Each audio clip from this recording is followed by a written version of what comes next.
All right, so I might be a little late to this, but today we are going through the AP Chem FRQ that just got released. Now, I did take this test, and in my opinion, I actually thought the AP Chem FRQ was the entire test was generally pretty easy. It's pretty forgiving, especially the FRQ, which had a lot of this stuff was based off of chem honors. So I thought it was pretty fun. Anyways, let's start out with the first question and let's take a look. So, first question is find which hydrogen atom is readily participates in a chemical reaction. Now we know it's an acid, so that means it has to be one of the OH subgroups when you're looking at it. Oh, that's not good. It's one of the OH subgroups, and just zoom in. So automatically, I would say it's either this one or this one. And because this OH is farther out in terms of its central atom, it's farther out in the central atom, that means its bond is probably weaker and it'll readily participate in chemical reactions with sodium hydroxide in a acid and base titration. Next one. Okay, so this one's a basic this is what I mean by a lot of Gen Chem stuff. It's a basic stoichiometry. You have 10.22 grams of NaOH, and 1 mole of NaOH is 40 grams of NaOH, and that would equal 0.2555 moles of sodium hydroxide. And then to find the molarity, well, molarity is equal to moles over liter, and the moles is 0.2555 over liters, which is 0.5 liters or 500 milliliters, and that's equal to 0.511 molarity, and that's your answer. Next one. So the pKa value is just the halfway point between the completed titration, which is this one, and the beginning of the reaction. Half of 16 is 8, and that's around a 3.8 or 3.9. Either one should work. Either one should work there. And now, for this one, I've seen many justifications. Basically, what you're doing is you're drawing an X on the titration curve of where this reaction has gone. In my opinion, the best explanation, the most exact explanation is that at the start of this, before these NAs were added, there were 6 atoms, or I'll just say 6 particles of C3H6O3. And once you're adding sodium hydroxide and you added 2 of those, so that means you after adding two atoms of sodium hydroxide, it is 2 out of the 6 atoms were titrated, which is 1/3. That means it has to be 1/3 of the total completed titration. So it's 1/3 of this line. So 16 over 3, that's around 5.33 milliliters. So that means it's 1/3 of the way there. That's around here. So I put my X there. And to justify your answer, that's the explanation I went with. Other explanations I've seen is I saw people say because there's more base than or there's more of the conjugate acid than the actual acid, or there's less conjugate acid than the actual acid.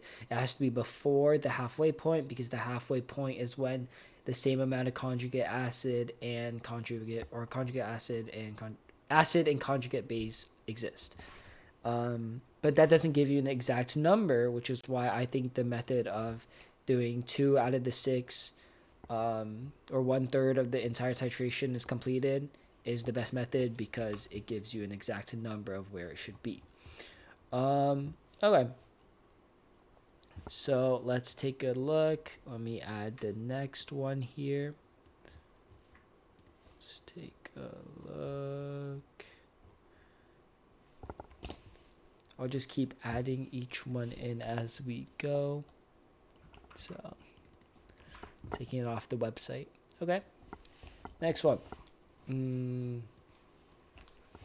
Okay, so this time the student repeats the experiment. So repeats the titration, but sodium hydroxide has twice the concentration, meaning it has twice the mole value of the initial experiment. Well, if it's double in, if there's double the amount of hydroxides in the second experiment, that means it should take twice or half the solution to get the same amount of moles to titrate the entire solution. So it should take, instead of 16 milliliters of sodium hydroxide, it should take 8 milliliters sodium hydroxide. So the titration curve will look something like this, and it'll end up in the same place. It looks something like that, where the curve is at here, at 8 milliliters. Okay. So this is a thermodynamic problem, which is another general chemistry subject. It's a calorimetry problem. And this focused, the FRQ focused much on thermochemistry, which I thought was surprising. There wasn't many IMF questions. You know, I think it's like the first one, the one question about the sizes. They didn't focus too much on IMFs this year, which is surprising. But let's take a look. Q equals MCAT is the equation I like to call it. Heat is equal to mass times the temperature times the heat capacity.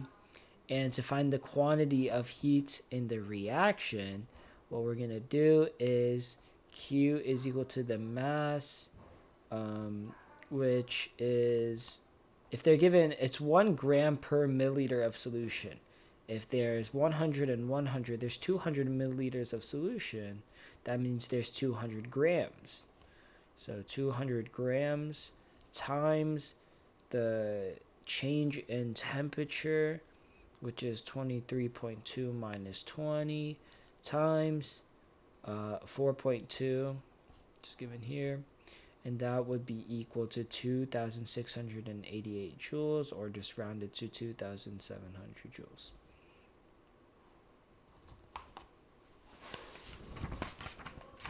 Okay, not too bad so far. Next one.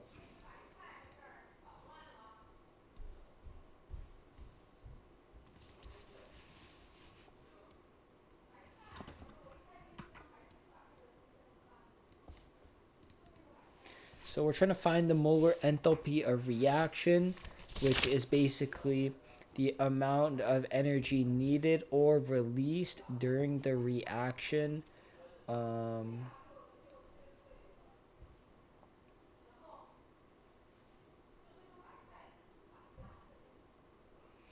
Okay, so that's how much the amount of energy needed per mole of reaction.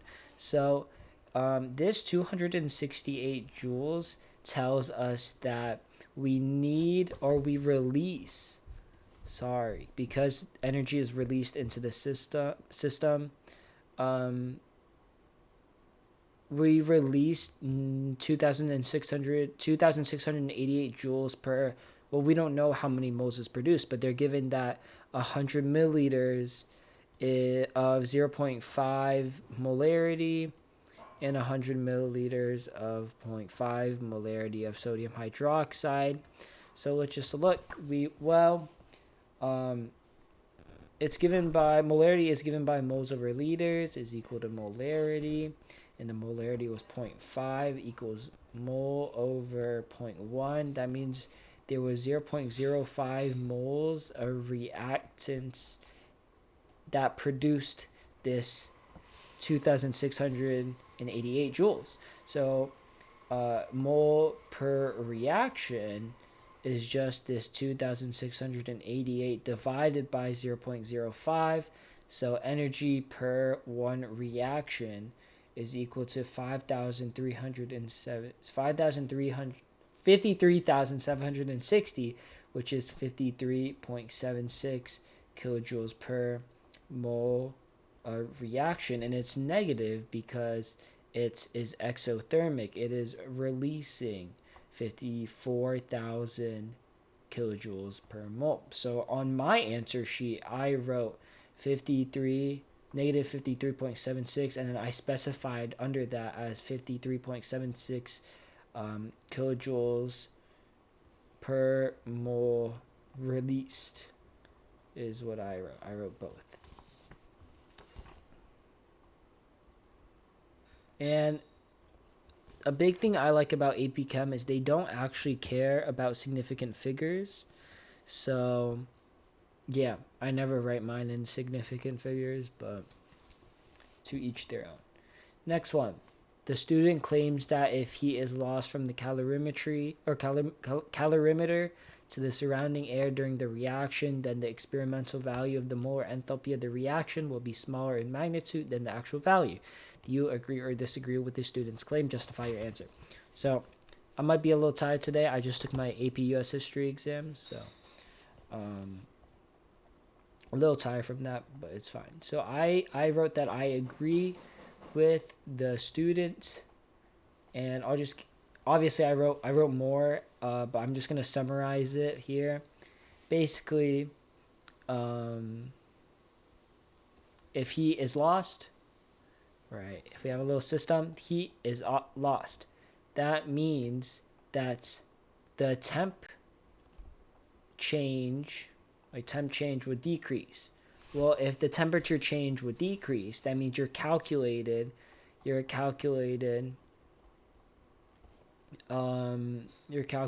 Q value would also be lower than supposed. Well, if your calculated Q value is lower than expected, then your kilojoules per mole of reaction will also decrease. So that means your molar enthalpy of reaction will be lower than the actual amount because energy is lost to the environment. So that one wasn't too bad, but thermo got hit hard this year. So if thermo is your favorite unit, that's good. That's good for you. Let's look at the next one. Okay. So, we're on question 2. Okay. This is on first question, right? So, the first question asks the number of grams of CO2 produced. Like, these are all very much general chemistry stuff, but basically we have maleic acid and sodium bicarbonate, and it produces carbon dioxide and sodium maleate along with water. So 0.0114 moles of CO2 were produced. That means for every 1 mole of CO2 has a molar mass of 4.01 grams. That would be equal to 0.5017 grams of CO2. Cool. And a lot of the times I don't mind showing extra work or writing extra things down, because then again, they're not grading, or they're grading that you actually know the thing, and I'm just demonstrating that I know how to do these problems. And this one is a gas law problem, PV equals nRT, pivnert. And the pressure, it's just a plug and chug type of problem. 1.25 times V is equal to 0.0114 times the gas constant, which is 0.8206 times 293, which is just 273 Kelvin plus 20 degrees Celsius. So it's just directly plug it in. This comes from down here, and then you get your volume is equal to 0.2 liters. Cool. Next one. Well, this one's just kind of logic. You grind chunks into powder. Well, if it's powder, that means the surface area will, or I'll just write S, I'll just do surface area will increase because when you crush things into powder, it's not combined together, so the surface area will increase. That's just kind of a logical question. And then the RDS is the dissolving of solids. So that means it's telling you that the slowest step is the step of when the solids are being dissolved, and that means if you dissolve the solids in the second experiment, the powder, if you dissolve the powder, would the reaction be longer, shorter, or the same time? I said it would be faster because if you because the dissolving itself is the slowest step, and increasing the surface area will make it faster, then the entire reaction will be faster. And the reason why surface area increases, and according to what we call collision theory,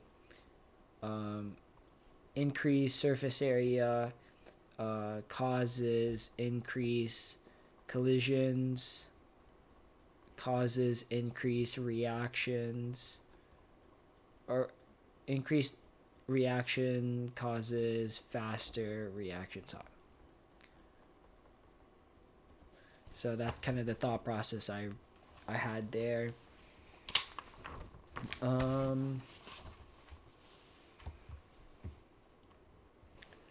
Next one we can look at. Let's take a look.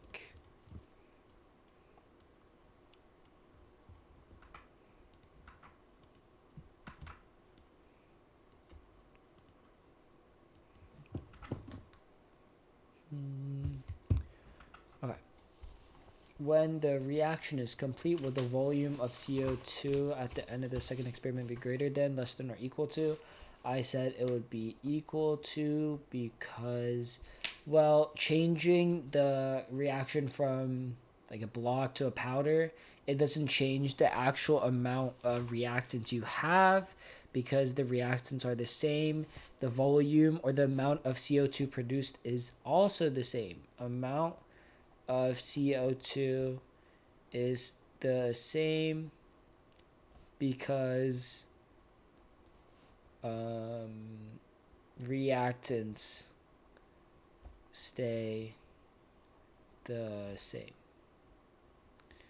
And I have the answer key posted on Reddit, or on my Reddit if you can find it on the subreddit, but just, I don't know, ask if you want my answer key.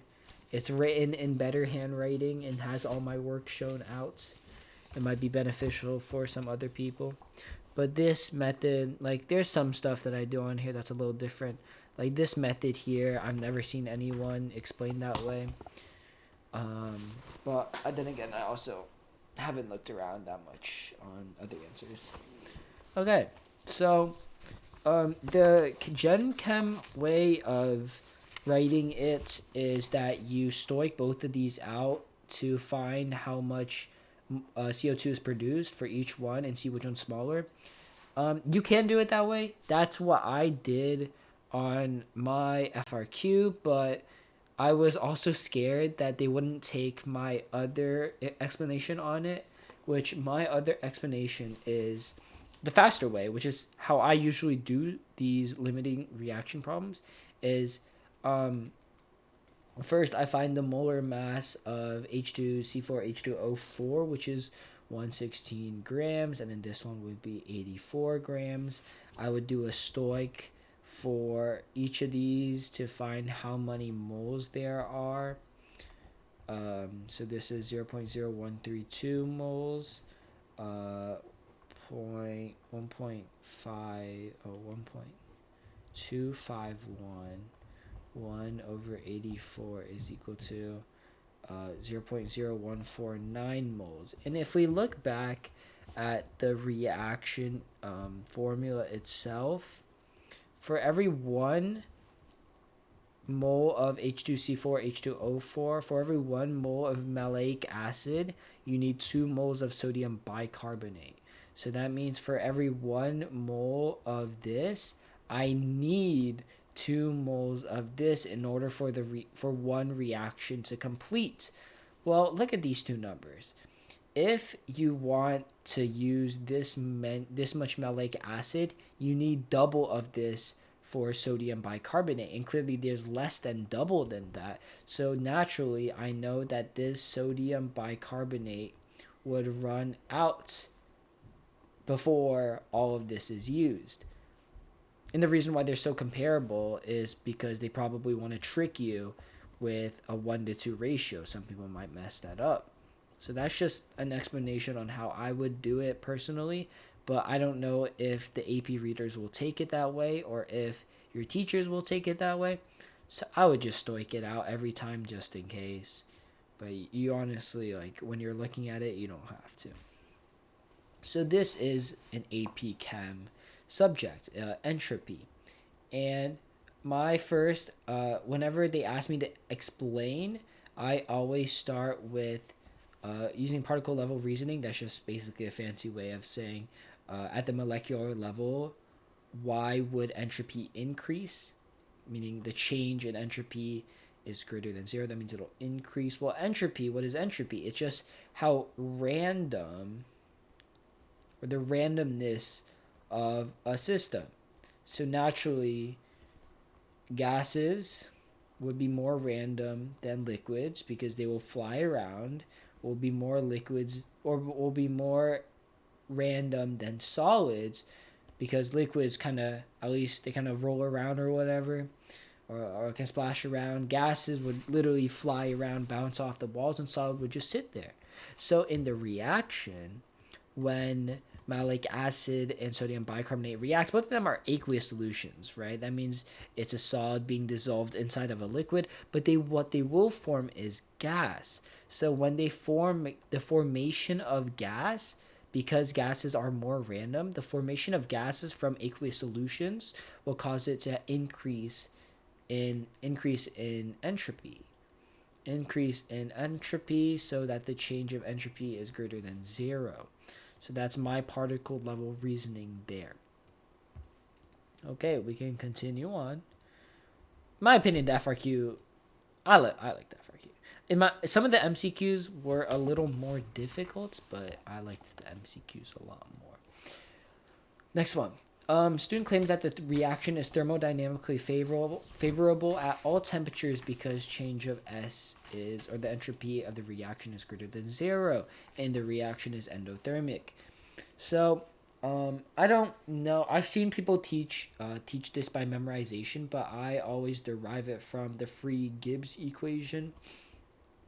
Free-Gibbs is equal to change of H minus temperature times change of S.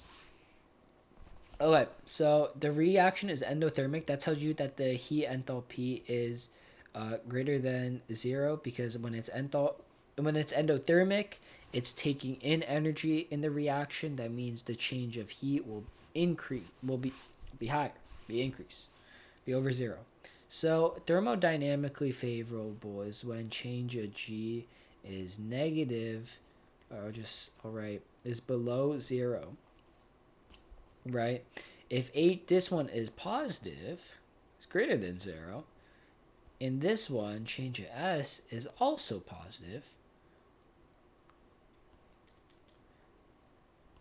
Well, this one's positive. That means that temperature, T, has to be, first of all, has to be positive. It has to be big enough so that when you multiply it by the change in entropy, it will be bigger than the change of H to make Free-Gibbs, the Free-Gibbs energy, to make it negative, to make it below 0. So it's basically kind of mathematically speaking, how do we get free Gibbs? How do we get the change of G to be negative? Well, that means if you have this term must be greater than this term. So temperature, when multiplied to the change in entropy, has to be bigger than change of H, or change of H. So basically what I said was the student was incorrect, and I gave all this explanation, and I'm saying, but then I also, at the end, I will add the reaction will only be thermodynamically favorable if T is large, just to say that's the correct answer. The student is wrong, here's why, and then here's the correct answer. So next one is a double, what's called double acid, the two acid dissociation process. Is basically an acid will dissociate once, and one of the hydrogens would react with water, or one, and then the other one, the other hydrogen in the acid will also react with it later on. So they give us they give us Ka1 and Ka2. You're trying to find the pKa2. Well, this is kind of just a plug and chug. pKa2 is equal to negative log of P of Ka2. So pKa2 is equal to negative log of 8.5 times 10 to the negative 7 is equal to 6.07. Cool. You just directly put this in. Not too bad, not too bad. Next one, this is a Henderson-Hasselbalch equation to find the ratio between conjugate acid or conjugate base and its acid. I thought acids and bases were gonna get hit a lot harder than it actually did, which I'm thankful for, because although acids and bases may be fun sometimes, doing a weak acid, strong base, or strong acid, weak base, whatever, those suck. It's boring, and it's just a lot of math. So I'm happy that they did not do that to us. So the Henderson-Hasselbalch equation is pH is equal to pKa plus log of A minus, or A, the subconjugate base and acid. So we just kind of do a plug and chug. You want 7.0 as your pH. Your pKa is 6.07 plus log of A minus over HA. This is where some of your algebra may come in. 0.9294 is equal to log of A minus over HA. And then you need to raise both to the 10th power. And then you get A minus over HA is equal to 8.5. And a lot of people just leave it at this, where they do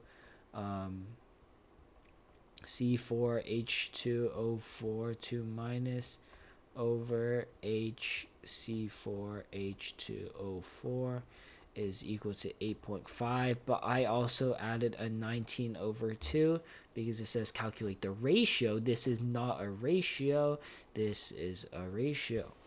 But they'll probably take the 8.5 anyways. I just wanted to be extra careful. Okay, so far not too bad.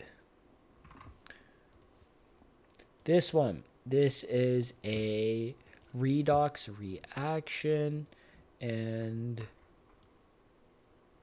question 3. So these are the most important ones.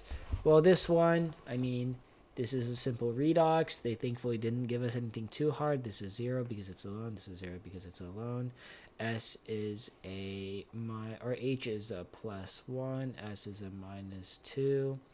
This one, S is a -2. And Ag would then be a +1 because there's 2 atoms of silver for every atom of sulfur. That means silver goes from 0 to +1 as your first 2. Next one, atomic radii for silver and copper. So whenever I do questions like this, I use like a claim evidence reasoning type of thing. I say,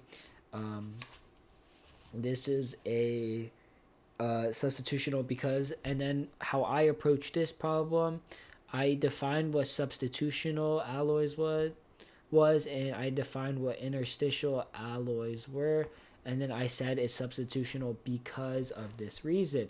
Well, substitutional alloys are when atoms of similar size replaces metal atoms in an alloy. So for example, it would look something like this, where I'll just color in like a different one.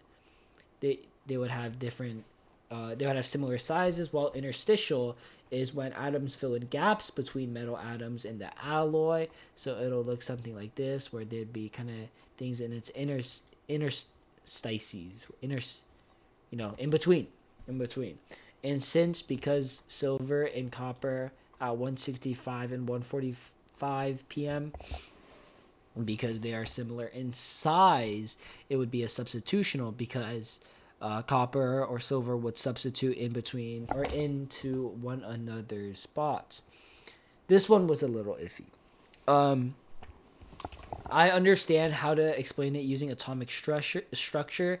To me, it was a little more difficult why they would say and Coulomb's law, but my explanation is first one, I use atomic structure. Silver has 5 shells. Copper has 4 shells. 5 shells makes it size go up because 5 shells it would make the actual atom be bigger, right? 1, 2, 3, 4, 5. 1, 2, 3, 4, 5 compared to 4. And to use Coulomb's law, I said because 4 shells, valence electrons will be closer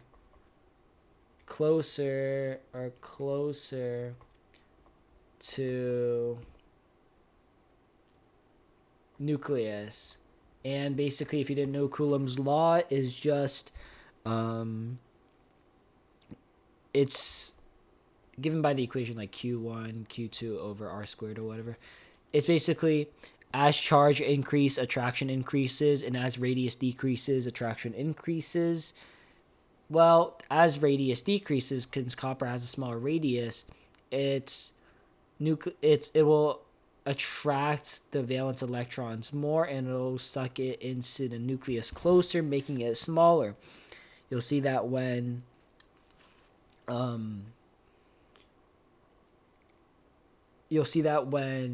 atoms get smaller as you go to the right of the periodic table. The reason behind that is because they have a stronger effective nuclear charge. It'll drag kind of these valence electrons closer to the nucleus. But I don't see why you had to use both Coulomb's law and atomic structure to explain that. So that one was a little iffy while I was taking it. This one. Here's another Stoic one.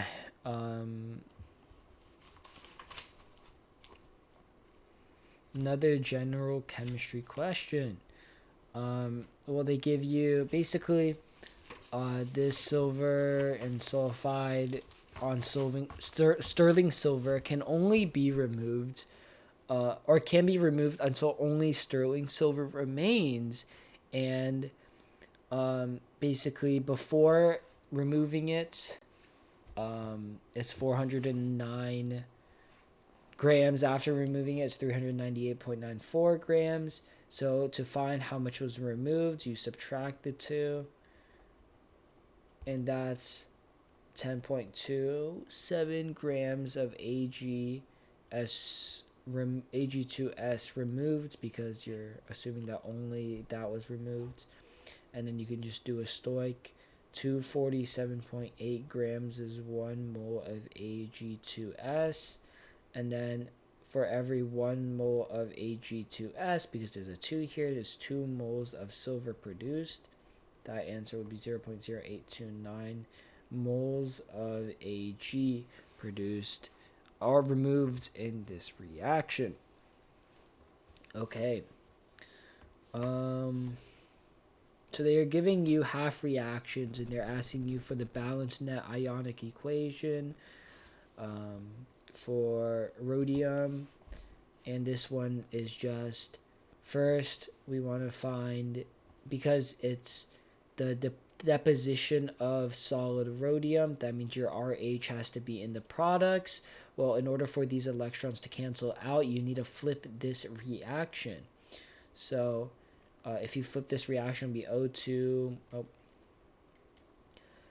2H2O goes to O2 plus 4H plus 4E. And in order for these electrons to cancel out, we're going to multiply both of this top reaction by 4, bottom reaction by 3, to get a common multiple of 12. 4RH3 plus 12E minus goes to 4RH. 6H2O goes to 3O2 plus 12H plus 12E minus. These electrons cancel out, and you get 4RH3 plus aqueous plus 6H2O, which is a liquid, goes to 4RH, which is a solid, plus 3O2, which is a gas, plus 12H plus, which is an aqueous solution. That's your answer. Calculate the value of E cell for the reaction. And basically, if you flip this reaction, this will become negative 1.23, while this is still positive 0.8. Multiplying it by 3 or 4 doesn't change the E cell potential. So this, you would just directly add it up. 0.80 minus 1.23 is equal to negative 0.43 volts is equal to your E cell potential. Cool.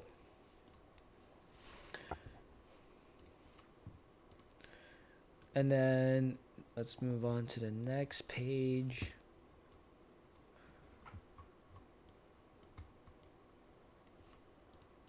Based on your answer, explain why the process requires the use of an external power source. Well, this is negative 0.43 volts as your E cell. It means it's a electrolysis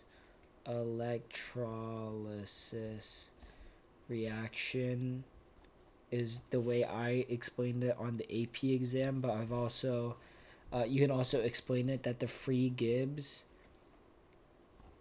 because your E cell is less than 0, your free Gibbs is greater than 0, meaning it's thermodynamically unfavorable. So it needs 0.43 volts to react. And then this one is an electrochem topic, and for me it's electrochem. It's not hard, but because it's at the end of the year, I've seen courses not teach it because it's so late in the end of the year. But it's really not hard to learn. It literally takes a day. You can learn it right before, so just make sure you know it. But it's basically all stoichiometry. I can start with 2.8 grams of RH solid. Oh, that's not good. Okay, and then we can just stoic it out all the way. So 2.91 grams of RH per 1 mole of RH solid. 1 mole of RH solid is 3 moles of electron. Basically, actually, I'll write the stoic all down before I explain electrochem. 96485 coulombs, 2 coulomb per 1 second. So the answer is 3938 seconds.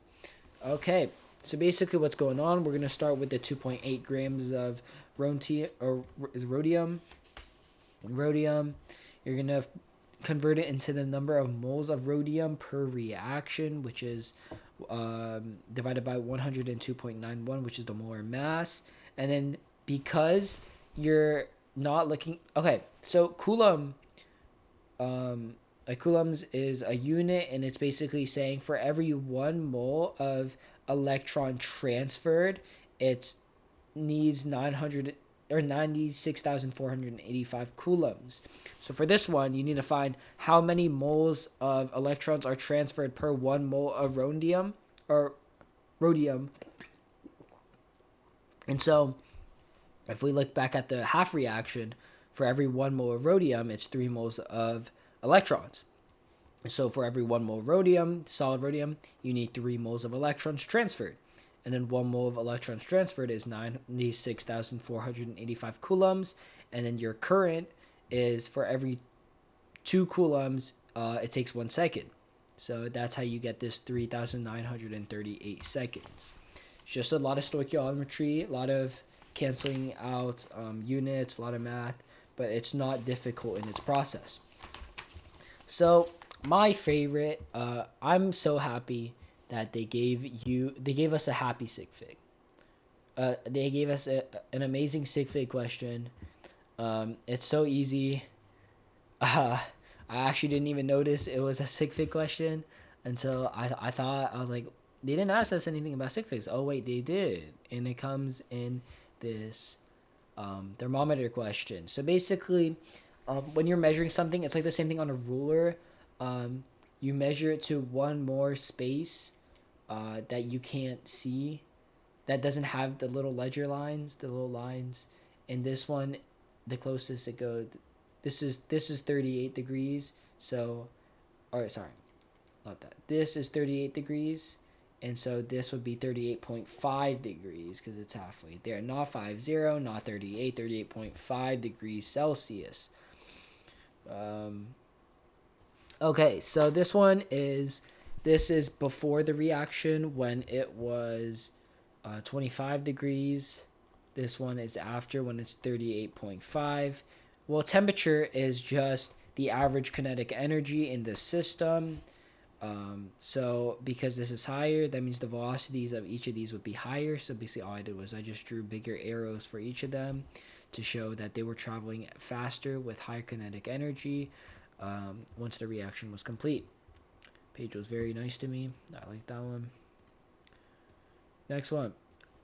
This is another thermochemistry one, thermodynamics. I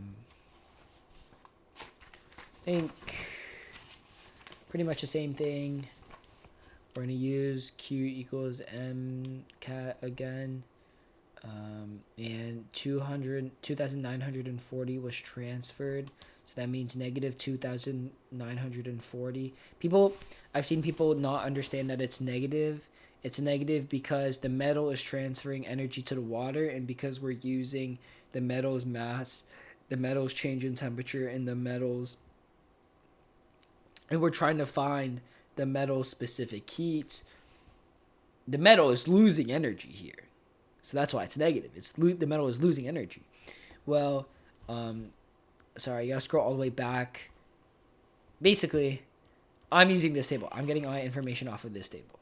So that's where I get my numbers from. But we're gonna go back. Basically, the mass, it was 98.1 grams. You're trying to find C, and the change in temperature is the initial, or is the final minus initial. So it's 2,940 is equal to 98.1. Actually, we're just not even going to do that. Let's just see. You just algebra it out. And then your C is 0.487 joules per gram per degree Celsius. That's your answer. And next one. So aluminum has a higher specific heat capacity. How I explain it is I didn't even do any of the math. I just said aluminum has higher specific heat capacity. But what does that mean? Like, what does specific heat capacity mean? Well, specific heat capacity, people need to understand, is that SPC is just how much, it's just energy needed for 1 gram to increase by, or decrease, to change by 1 degree. The joules needed for aluminum, 1 gram of aluminum to change 1 degree. Well, if aluminum has a higher specific heat capacity. Wait, what did I say? Specific heat. What's P? Where did P come from? Okay, specific heat capacity. That means it needs more energy. So more energy to change. Right? If it needs more energy to change, then this 2,940 would change how many degrees less for aluminum because it needs more. So aluminum would have less change than the other metal because it has a higher specific heat capacity. I didn't do any of the math. I just explained it just like that. That high specific heat capacity causes a increase or causes a decrease in the change of heat. Okay, we're nearing the end. We are almost there. Okay. So this is an equilibrium problem. I really liked how they did this problem. We have the Kc is equal to, well, equilibrium is just products over reactants with the coefficients being its exponents. So it'll look literally something like this. And then to find how many Hi particles there are, we use our equilibrium. So this is why I like it, is because they're not forcing you to do some crazy math about the equilibrium concentrations. It's a solid number. Your Q, your reaction quotient, basically it's not at equilibrium yet. It's 0.67. So that'll be, your equation would set something up like this, because there's 3 particles of H2 and 2 particles of I2. So your equilibrium would have to be here. And if people don't know, the reaction quotient is basically just the K value not at equilibrium. So not at equilibrium. It functions the same way when plugging into your equation here. Your equilibrium constant equation is just not at equilibrium, so it's constantly changing. This one is just equal to 6, so it'll be 4. Approximately 4 is equal to Hi squared, so 2 is equal to Hi. They give you a really nice number. So there's only 2 particles. Oh, it goes the other way. There's only 2 particles of Hi in this system when the Q value is equal to 0.67. Perfect. So let's continue. This one. I don't know why people say, okay, this question, a lot of people like to use the what was it, the decrease in heat, decrease in temperature to increase the moles of HI. It's true. Only problem, I don't think that's the first thing I would jump to. The first thing I jumped to was, I believe I included both in my answer, but my immediate jump to is that it is, as long as you don't say you added more HI, I just said you added more H2 and you added more I2. And then the other one is you decrease in temp. The reason why you decrease in temp is because the change of heat is less than 0. That means how I think of it is the reaction would look, if it's less than 0, that means it's releasing heat.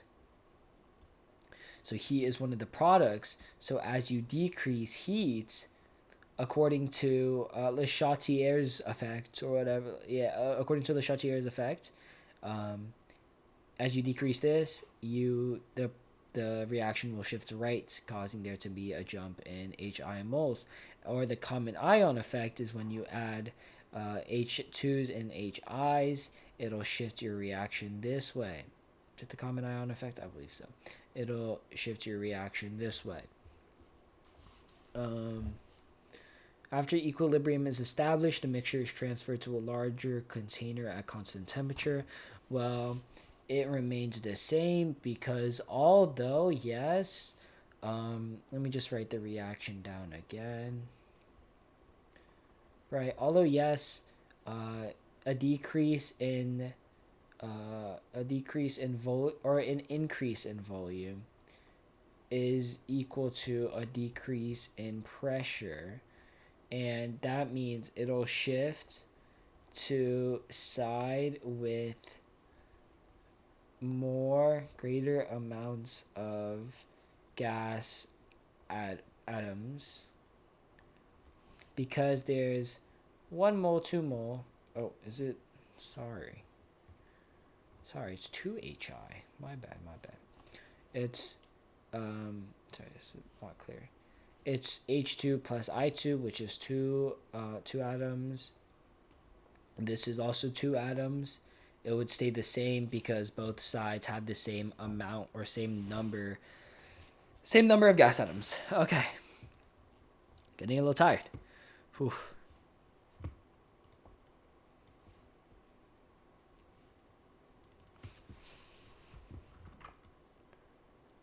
Next one. Oh, I accidentally did it twice. Okay. This is a kinetics problem. So this is something that you should just probably remember. If it's a zeroth reaction, then the just the regular NO2 would be linear. If it's first order, then the ln of NO2 would be linear, and then if it's second, the 1 over the reciprocal of the NO2 would be the same. So, guess what? Your 1 over NO2 is the same. That means it is second order because K is constant when you're graphing out 1 over NO2. At a certain point, the rate of disappearance of NO2 is determined to be...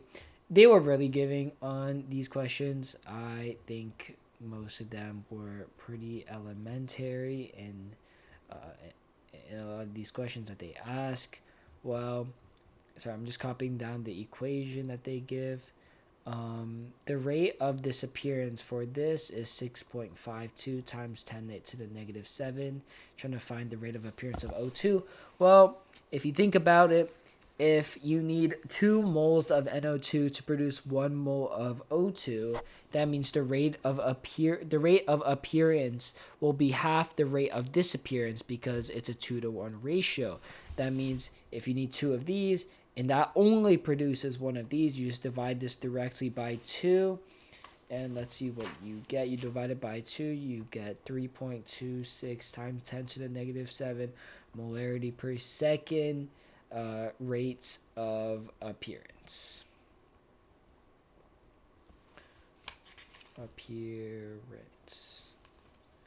Right. Okay. Is this our last question? Close. We're almost there. Okay, this is a molecular geometry question. I think that's part of IMFs, if I remember correctly, but this was also not a very difficult question to ask about IMFs, unfortunately. So you're given NO2 plus and NO. Well, NO2 plus, if NO2 has what is this, 618 or 6 17 17 electrons, then NO2 has 17 electrons. That means NO2 plus, because it loses 1 electron, has 16 electrons. And that means there's 1, 2, 3, 4, 5, 6, 7, 8, 9, 10, 11, 12, 13, 14, 15, 16. This would be its shape. This is just drawing a simple Lewis dot structure. Next. Oh yeah, this is the question. Be sure to show all bondings and non-bonding electrons. That's all you have. Okay, a student makes a claim that the bond angle are different from each other. It is agree because I said, sorry, let me write it better. I said NO2 plus is linear because no zero, I'll just do zero lone pairs. Well, NO2 has one lone electron, not lone pair, one lone electron, so it repels the other bonds, forcing them closer to each other. So basically, this one electron will force these other two bonds closer to each other, meaning this angle that we have is going to be less than 180 degrees as it is in a linear shape. Okay, almost there, almost there.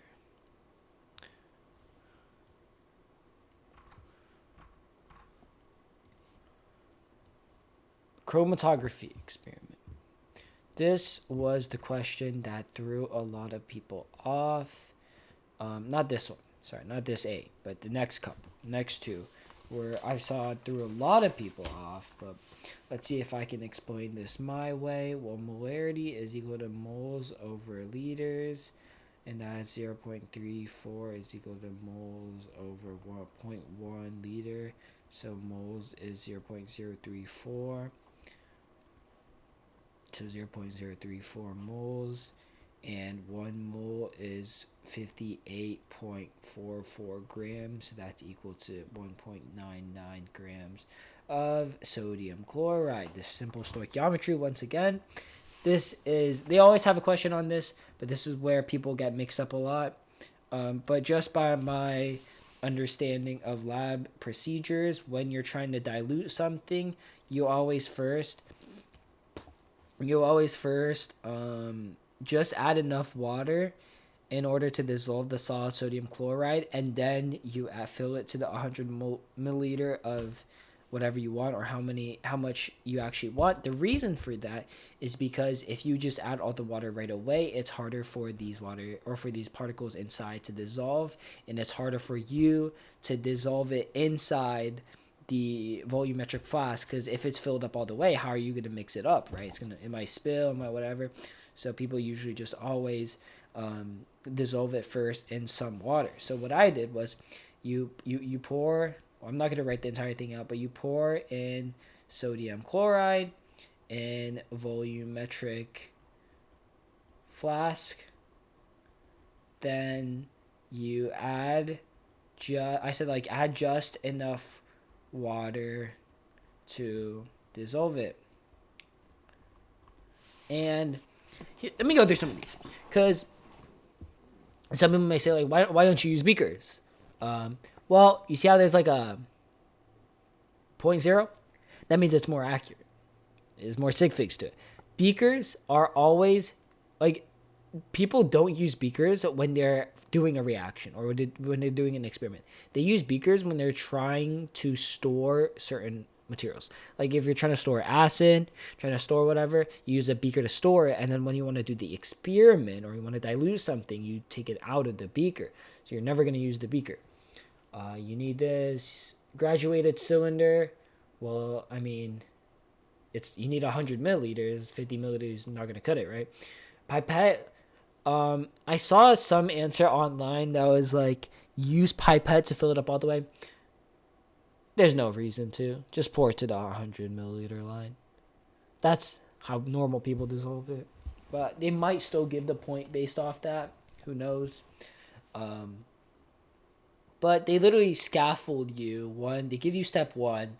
They say to measure out the solid NaCl. And then they give you step 3. So what goes in between having the solid NaCl to dissolving it? Well, you need to add the water.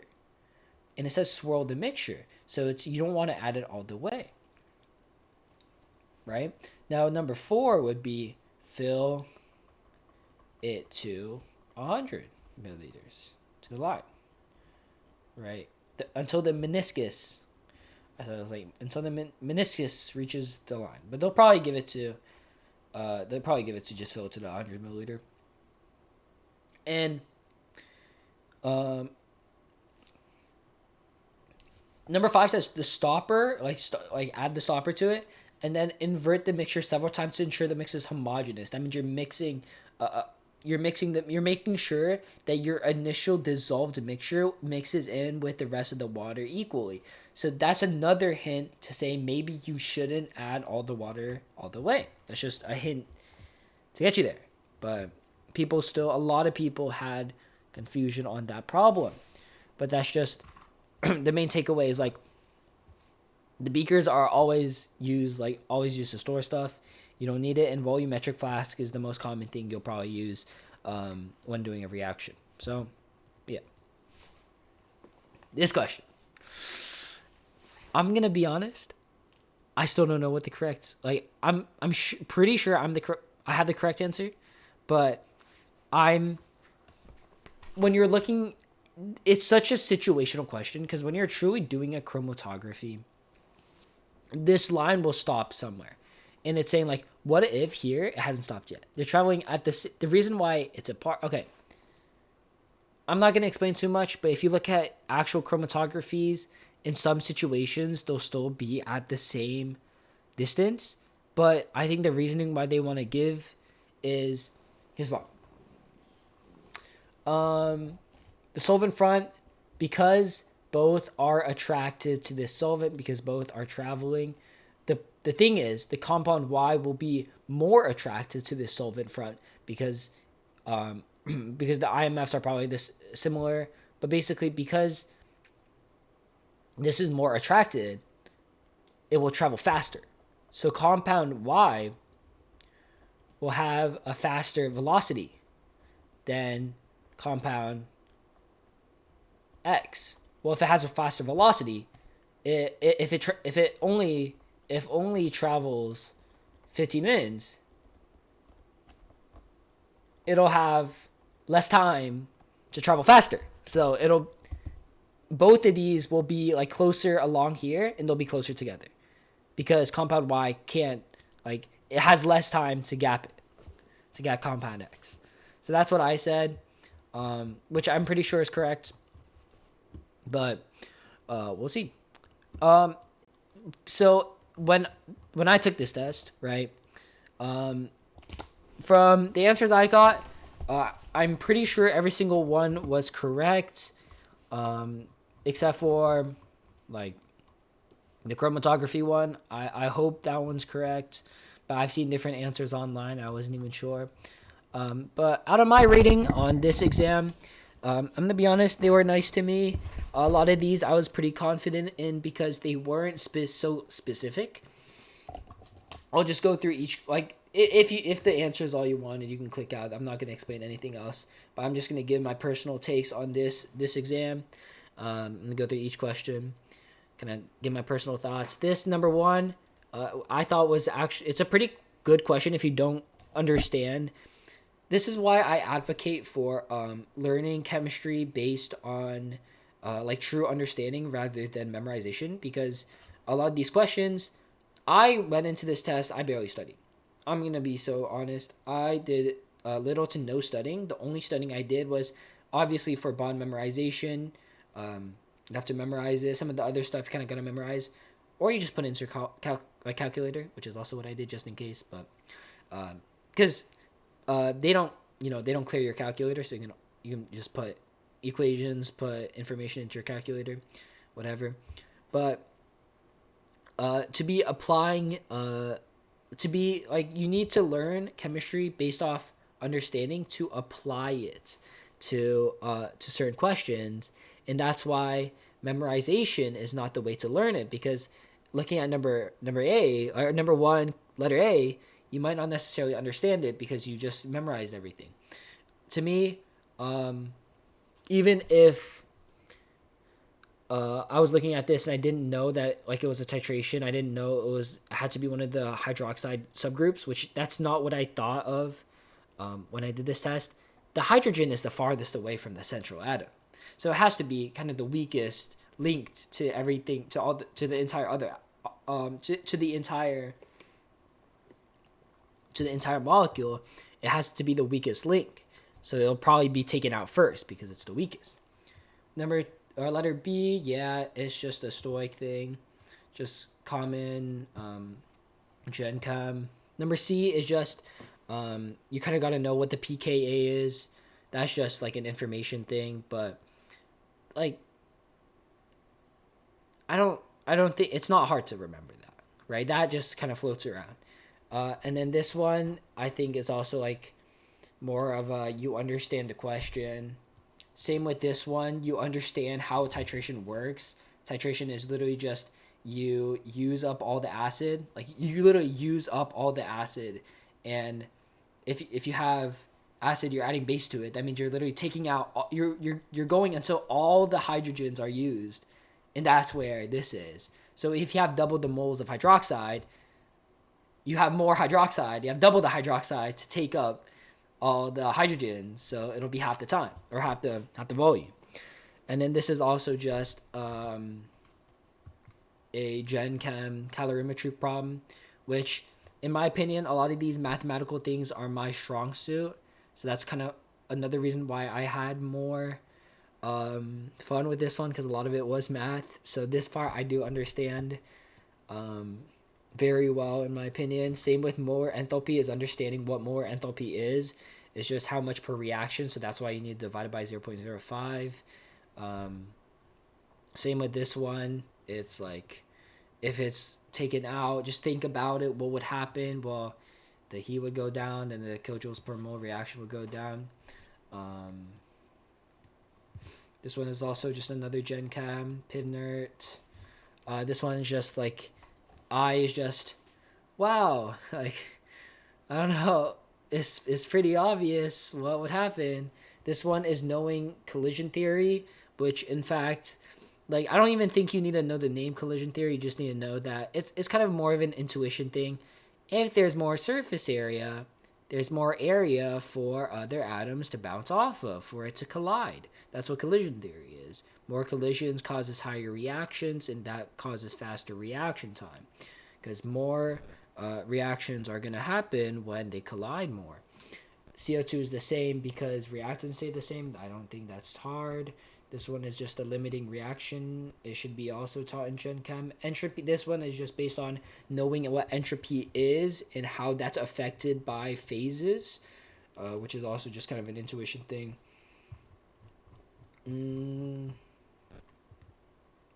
This one's also just knowing thermodynamically favorable, like the free Gibbs.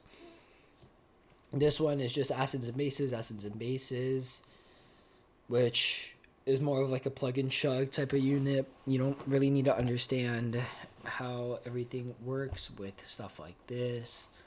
This one is just knowing redox, knowing what substitutional and interstitial alloys were, which the reason why I remember was like, substitutional, what does that mean? You're substituting in. Interstitial, what does that mean? You're insert between these, right? Inter means between, so it's between the atoms. I always liked periodic trends because in my brain it makes a lot of sense. I know a lot of other people don't like it because it doesn't make sense to them, but I always like it. So that's why I was able to explain these trends pretty well. This one's another Gen Chem. Half reaction is just, I mean, you add it up. This one, you just know how to calculate E cell, and they give you the formula too. Thermodynamically unfavorable, knowing what E cell is, will get you this point. Knowing, this one is just knowing electrochem. Another thermochem one, specific heat capacity, equilibrium constant, knowing how to apply equilibrium constant. Another equilibrium, it's the Le Chantier's effect and common ion effect, knowing what those two are. This touches on kinetics, and I liked how they touched very lightly on kinetics. Like, it was almost nothing on the FRQ. Just knowing that second order is 1 over NO over NO2, 1 over concentration would provide a linear graph. This one is also just kind of intuition.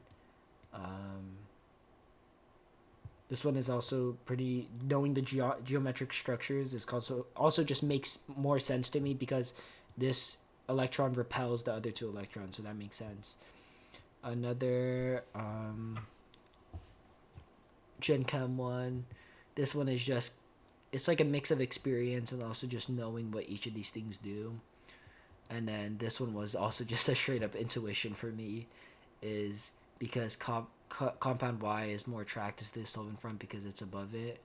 It'll travel at a faster rate, but that one's just all intuition. Overall, I did not think this was bad. I hope you guys did well.